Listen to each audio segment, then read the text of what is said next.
The following story has been brought to you by StoriesToInspire.org. September 1973. Rabbi Amar, former chief rabbi of Israel, was just the rabbi of a moshav. And in September 1973, he comes to shul one Shabbat, and one of the members, his name is David. David comes over to him and says, "Rabbi, you saw my son was here last Shabbat." He says, "Yeah." He says, "What is it?" He says, you don't understand." He says, "What happened?" He said, "Sunday morning I had a crop of cucumbers that needed to be harvested.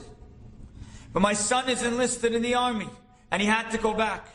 But I told my son, I said, my workers aren't working today. It needs to be harvested today. I need your help." He says, "But Abba, I have to go back to the army." But I said, "I need you today." He says, "Abba, they're going to be mad at me." He says, "Son, I need you. I'll write you a note." So my son out of Kibbutz Avayim stayed all day and harvested all the cucumbers. And then he went back to the army base. And he gets there and he walks in. On Monday morning, the commander is addressing the whole unit. And my son walks in and he says, "What are you doing here so late?" He says, 3 years I've never been late." "What are you doing here so late?" He says, "I have a note." He said, "Do I look like a kindergarten teacher? You think if I care about a note from your parents?" And the commanding officer took my son and threw him into jail for 21 days. He says, "Rabbi, my son is in jail right now. He's in jail. He just respected his father. And he got thrown into jail."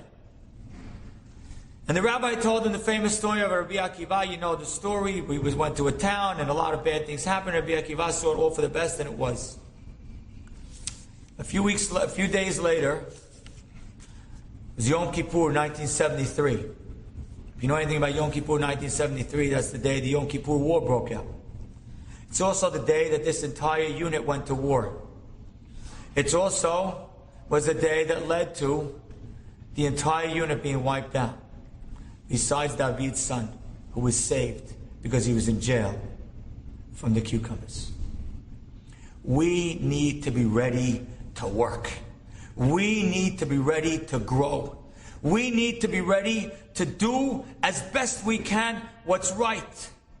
We need to have the mentality, I know we don't know what the future holds, I got the whole thing.